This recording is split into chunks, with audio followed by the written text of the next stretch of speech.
Assalamualaikum students, how are you all? I hope you all are fine and safe at your home. I am your science teacher Ms. Ramsha, and today we will study unit number 1, human organ system. It is a continued lecture of this chapter. So student, take out the page number 6. If you remember student, in my last video we will talk about the balanced diet and some digestive disease, but today we will talk about the respiratory system. So read with me. After food is digested, food के digest होने के बाद the simpler substances are carried to the cell of our body so that energy can be obtained from them. Food के digest होने के बाद जो simpler substances हैं सेल्स के करते हैं हमारी बॉडी को, हमारी जो बॉडी है उसको अपने अंदर एब्जॉर्ब कर लेते हैं, ले लेते हैं। उसके रिजल्ट में जो है वो क्या हासिल होती है, एनर्जी हासिल होती है। टू ऑब्टेन दिस एनर्जी, उस सेल जो है वो उस एनर्जी को लेने के बाद, हासिल करने के बाद ऑक्सीजन को क्या करते हैं, उनको ऑक्सीजन की ज़रूरत होती है। तो this is obtain from air by breathing, और ये ऑक्सीजन वो कहाँ से लेते हैं, एयर से लेते हैं, by breathing, by the process of breathing. So what is breathing? The taking in of air, के एयर को टेक करना, ये प्रोसेस क्या कहलाता है, inhalation, and giving it out, और बाहर निकालना क्या कहलाता है, आपको एक्सलेशन कहलाता है। इस कॉल्ड ब्रीथिंग, यानी कि एयर को इनहेल करना इनहेलेशन, और गिवन आउट करना बाहर निकालना क्या कहलाता है, एक्सलेशन। और ये पूरा प्रोसेस इनहेलेशन और एक्सलेशन का क्या कहलाता है, breathing. During the process of breathing air undergoes chemical reactions and only a part of the oxygen is taken up by the body. During the process of breathing air जो है वो उसके अंदर बहुत सारे केमिकल रिएक्शंस जो है वो होते हैं, and only a part of oxygen is taken. Air के अंदर मतलब बहुत सारी गैसेज होती है मौजूद, हम तो मगर हमारी बॉडी को किसकी ज़रूरत होती है, सिर्फ ऑक्सीजन की ज़रूरत होती है। The above table show what we inhale and what we exhale. Above table ये शो करता है कि क्या हम इनहेल करते हैं और क्या जो है वो हम एक्सेल करते हैं। तो कुछ गैसेज दी गई हैं आपको, जिसमें से नाइट्रोजन और इनर्ट गैसेज जो हैं वो आप इनहेल कितनी परसेंट करते हैं, 78.62% आप इनहेल करते हैं, यानी कि अपनी बॉडी से बाहर बॉडी के अंदर लेते हैं। और एक्सेल कितनी परसेंट करते हैं, 74.2% आप एक्सेल करते बाहर निकालते हैं।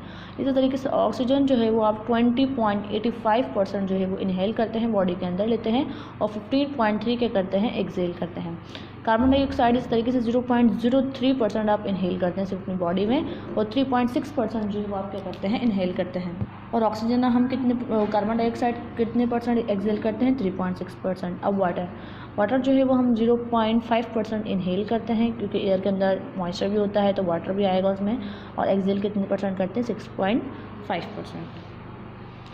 Respiratory system and respiration. The process by which the inhaled oxygen is used by the cell to release energy stored within food is called respiration.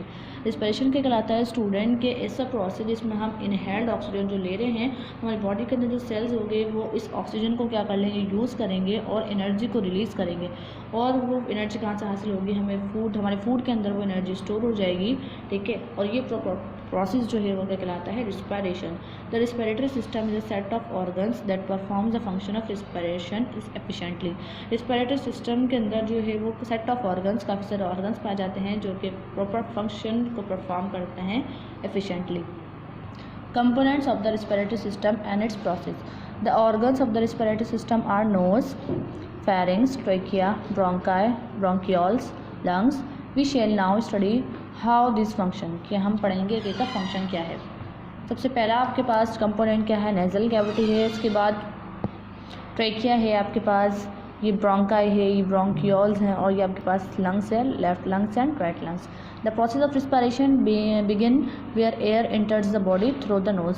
Process of respiration कब start होता है, जब आपके पास एयर जो है वो नोज के ज़रिए, आपके माउथ के ज़रिए क्या होती है, एंटर होती है आपकी बॉडी में। The last stage of respiration carbon dioxide is excelled. Last stage respiration का क्या होता है कि कार्बन डाइऑक्साइड जो है वो आपके पास एक्सेल हो जाती है। The process of respiration is described in detail below. जो रिस्पिरेशन का प्रोसेस है वो डिटेल में आपको डिस्क्राइब किया गया है। फर्स्ट पार्ट आपके पास क्या है, knows.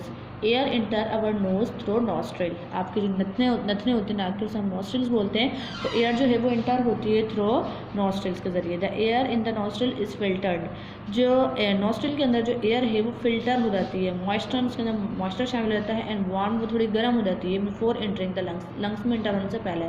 Nasal hairs filter the air, nasal cavity के अंदर हेयर्स प्रेजेंट होते हैं जो कि क्या करते हैं, उस एयर को फिल्टर कर लेते हैं। द म्यूकस मेम्ब्रेन, उसके अंदर एक मेम्ब्रेन पाई जाती है जिसे हम म्यूकस मेम्ब्रेन कहते हैं नेजल कैविटी के अंदर, जिसे हम नेजल लाइनिंग बोलते हैं। लाइनिंग कहते हैं कि किसी भी चीज़ के अंदर जो कोटिंग हुई भी होती है, अंदर की कोटिंग जो है वो लाइनिंग कहलाती है, ठीक है। तो नेजल लाइनिंग क्या करती है, उसको मॉइस्चर यानी कि मॉइस्चर प्रोवाइड करती है। And the network of blood capillaries, उसके अंदर जो ब्लड कैपिलरीज का जो नेटवर्क होता है वो क्या करता है, अंडर होता है म्यूकस मेम्ब्रेन वार्मिट, और वो क्या करती है, उस एयर को जो क्या कर देती है, गर्म कर देती है, वार्म कर देती है। नेक्स्ट आपके पास कंपोनेंट क्या है, pharynx.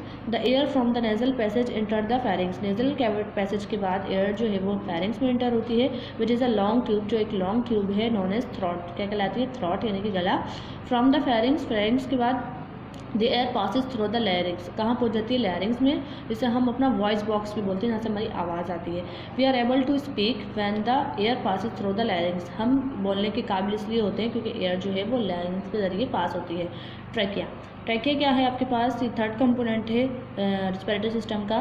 The air from the larynx goes directly into the trachea, जो एयर है वो लैरिंग से डायरेक्टली कहाँ पर पहुँच जाती है, ट्रैकिया के अंदर। ये जो आपके पास ये पाइप से नज़र आ रहा है, ये क्या कहलाता है स्टूडेंट्स, ट्रैकिया। एयर यहाँ पर पहुँच जाती है। फिर it is keeped open by rings of cartilage with in its wall, इसके अंदर रिंग्स ऑफ कार्टिलेज पाए जाते हैं। कार्टिलेज किसे कहते हैं स्टूडेंट, नरम हड्डी को बोलते हैं, और बोन्स किसको बोलते हैं, जो सख्त हड्डी होती है, जैसे आपके जो कान की हड्डी है, नोज़ की हड्डी है, जिसको आप मोड़ सकते हैं, मूव कर सकते हैं, ऐसी बोन जो है वो आपकी हड्डी क्या कहलाती है, कार्टिलेज। जो सख्त हड्डी होती है वो क्या कहलाती है, आपके पास बोन कहलाती है। तो ट्रैकिया के अंदर क्या पाए जाते हैं, कार्टिलेज के रिंग पाए जाते हैं, जैसे ये आपको डायग्राम में नज़र आ रहे हैं। अच्छा जी, उसके बाद the trachea is also line by mucus membrane, trachea के अंदर भी लाइनिंग पाई जाती है म्यूकस मेम्ब्रेन की, उसके अंदर भी हेयर पाए जाते हैं जिसे हम कहते हैं cilia, which further filter the air, जो कि इसके अंदर एयर जो है वो और ज़्यादा फर्दर फिल्टर हो जाती है।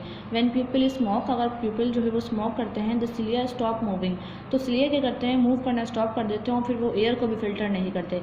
One cigarette can stop this process for 20 minutes, देखें अगर आप एक सिगरेट दिन में पीते हैं तो आपका जो ये सिलिया जो है ये एयर को फिल्टर कर रहे होते हैं, तो ये प्रोसेस जो है आपका 20 मिनट्स के लिए रुक जाता है। तो आप सोचें कि दिन में आप जितनी दफ़ा सिगरेट पियेंगे तो 20 को 20 फिर मल्टीप्लाई करते हैं, तो आपका जो ये प्रोसेस है वो किस कदर जो है वो अफेक्टेड होगा, और आपके अंदर जो एयर जो लंग्स के अंदर जाएगी वो फिल्टर होकर नहीं जाएगी, बल्कि अनफिल्टर्ड जो एयर है वो आपके लंग्स में एंटर हो जाएगी, जिसकी वजह से आपको मुख्तलिफ बीमारियाँ क्या होंगी, कॉज होंगी।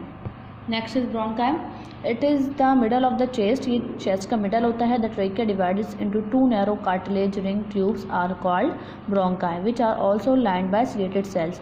ब्रोंकाई क्या होते हैं कि ट्रेकिया जो है वो डिवाइड होता है 2 नैरो कार्टिलेज ट्यूब्स के अंदर, इसे हम कहते हैं ब्रोंकाई। जैसे आप देख सकते हैं यहाँ पर ये ट्रेकिया जो है ये 2 ट्यूब के अंदर डिवाइड हो रहा है, जिसे हम कहते हैं bronchi, which are also lined by ciliated cells, इसके अंदर भी लाइनिंग होती है, और इसके अंदर भी क्या पाए जाते हैं, सिलिएटेड सेल्स पाए जाते हैं। लास्ट आपके पास कंपोनेंट है lungs. The lungs are 2 large spongy balloon like structures होते हैं, located on either side of the centre of the chest, centre of the chest पाए जाते हैं। Each bronchus centre one of the lungs and divided like a tree into smaller branches called bronchial tubes. आपके पास हर जो lungs है वो divide होता है, जैसे ट्री स्मॉल ब्रांचेस के अंदर डिवाइड होता है, इसी तरीके से लंग जो है वो मुख्तलिफ ब्रांचेस के अंदर डिवाइड होता है, जिसे हम कहते हैं bronchial tubes. Each bronchiole ends in a tiny air chamber called an alveolus, हर ब्रोंकियोल जो है वो एंड होता है एक टाइनी चैम्बर के अंदर, जिसे हम कहते हैं alveolus. A group of alveoli looks like a bunch of grapes, एक ग्रुप एल्वेलाई का कैसे जैसे अंगूर का जो गुच्छा होता है ना, बंच होता है, इसी तरीके से बिल्कुल एक एल्वेलाई का जो गुच्छा जो है वो नज़र आता है, बंच नज़र आता है। Each lungs contain about 300 million alveoli, her lungs के अंदर तकरीबन जो है वो 300 मिलियन एल्वेलाई पाए जाते हैं। दिस एल्वेलाई आर थिन, बारीक होते हैं, मॉइस्ट होते हैं, and surrounded by many blood capillaries which contain blood, और इसके अराउंड जो है वो मैनी ब्लड कैपिलरीज सराउंडेड होती हैं जिसके अंदर ब्लड फ्लो करता है। Next exchange of gases, exchange of gases होती कैसे हैं। The alveoli are important because they help in exchange of gases, alveoli जो है वो बहुत इंपॉर्टेंट है क्योंकि एक्सचेंज ऑफ गैसेज जो होती है वो एल्वेलाई के जरिए ही होती है। When the oxygen we breathe enters the alveoli, जो हम ऑक्सीजन लेते हैं ब्रीथिंग में वो एल्वेलाई के अंदर एंटर होती है। It passes through the wall of the alveoli और फिर wall of the alveoli pass होकर ब्लड कैपिलरीज में एंटर हो जाती है। There it mixes with blood, फिर ब्लड के अंदर मिक्स हो जाती है and it is carried to the cells for respiration to begin. और फिर सेल जो हैं वो क्या कर लेते हैं, इसको एब्जॉर्ब कर लेते हैं रिस्पायरेशन के प्रोसेस के लिए। Similarly carbon dioxide present in the blood, बिल्कुल इसी तरह कार्बन डाइऑक्साइड हमारे ब्लड में प्रेजेंट होती है through the wall of the blood capillaries and alveoli. फिर वो वहाँ से एल्वेलाई के अंदर चली जाती है। There it mixes with the air, air के साथ मिक्स होकर हमारी बॉडी से बाहर निकल जाती है। The following equation demonstrate respiration, ये फॉलोइंग इक्वेशन है जो कि डिमॉन्स्ट्रेट करती है रिस्पायरेशन के प्रोसेस को। देखिए फॉर एग्जांपल हमने फूड खाया, ग्लूकोज, उसमें ऑक्सीजन मिली, एनर्जी रिलीज हुई, क्या बना, कार्बन डाइऑक्साइड बना, वाटर बनी और क्या बना, हमारे पास एनर्जी रिलीज हुई, कार्बन डाइऑक्साइड बॉडी से बाहर निकल जाएगी। ये पूरा प्रोसेस क्या कहलाता है आपके पास, respiration. Let us compare the process of respiration with the process of breathing. आप क्या करें, कंपेयर कर रिस्पायरेशन के प्रोसेस को ब्रीथिंग के प्रोसेस से। Breathing is the process of inhaling oxygen and exhaling carbon dioxide. Breathing एक ऐसा प्रोसेस है जिसमें हम ऑक्सीजन को इनहेल करते हैं और कार्बन डाइऑक्साइड को एक्सहेल करते हैं। Respiration is the process of using the oxygen inhaled to burn food which is turn release energy for doing work. Respiration क्या है, एक ऐसा प्रोसेस है जिसमें आप जो फूड खाते हैं वो आपकी बॉडी में ऑक्सीडाइज होता है, उससे एनर्जी रिलीज होती है और इसी एनर्जी की वजह से आप जो है वो काम कर पाते हैं। Carbon dioxide is also produce inside the cell during respiration. Carbon dioxide respiration के प्रोसेस में also by product is a form होती है। This carbon dioxide is poisonous, ये पॉइजनस है, जहरीली है, which is exhaled by the lungs, जो हमारे लंग्स क्या करते हैं, बॉडी से बाहर निकाल देते हैं, एक्सहेल कर देते हैं। We can see that the lungs are the most important organs of the respiratory system। हमने देखा कि जो lungs है वो respiratory system का most important organ है। It is important that they stay healthy and function properly। तो ये ज़रूरी है कि इनका healthy रहना और proper इनका function, इनको proper work करना बहुत ज़्यादा ज़रूरी है। When the lungs do not function properly, अगर हमारे lungs जो है वो function को perform ना करें properly तो people suffer from several diseases। तो people जो है वो बहुत सारी बीमारियों का शिकार हो जाएंगे। Let us discuss some common diseases of the respiratory system। हम कुछ common disease डिस्कस कर लेते हैं रिस्पायरेटरी सिस्टम की। फर्स्ट डिसीज है आपके पास asthma.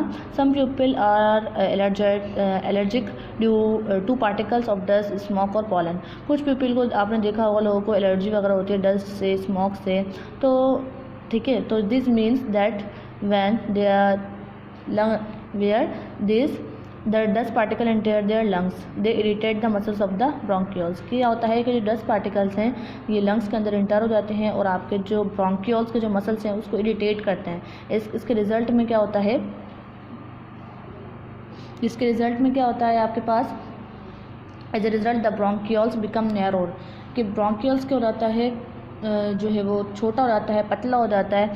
So less air is able to enter the lungs, so कम एयर जो है वो लंग्स के अंदर एंटर होती है and it become difficult for people to breathe, और फिर लोग इंसानों को सांस लेने में परेशानी होती है। This condition is called asthma.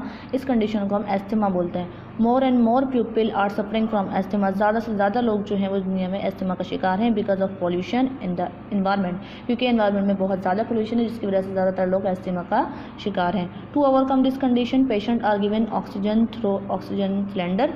इस कंडीशन में पेशेंट्स को ऑक्सीजन सिलेंडर दिया जाता है, यानी आर्टिफिशियल ऑक्सीजन सप्लाई की जाती है। दे ऑल्सो यूज़ इनहेलर भी यूज़ करते हैं, कंटेनिंग मेडिसिन भी यूज़ करते हैं that prevent dust particles from irritating the bronchial. इसकी वजह से जो डस्ट पार्टिकल है वो आपकी बॉडी के अंदर इंटर ना हो और फ्री ऑक्सीजन, पूरी ऑक्सीजन जो है वो आपके लंग्स के अंदर इंटर हो सके। नेक्स्ट आपके पास डिसीज़ है pneumonia. Sometimes bacteria and viruses infect the alveoli. Sometimes bacteria और वायरस जो है वो आप इन्फेक्ट करते हैं एल्वेलाई को। This cause this tissue fluid to accumulate in the alveoli. तो टिश्यू यानी कि फ्लूइड एक आपकी एल्वेलाई के अंदर जो है वो जमा होना शुरू हो जाता है।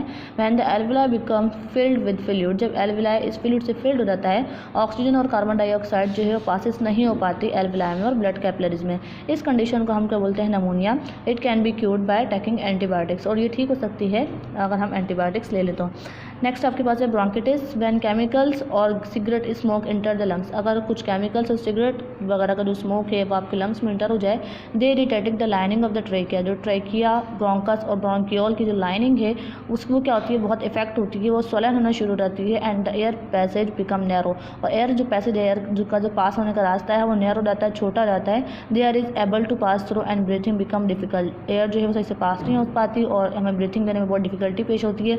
This disease is called bronchitis, इस डिसीज़ को हम कहते हैं bronchitis and it can be cured by taking antibiotics, और ये भी एंटीबायोटिक्स लेने से सही हो सकती है।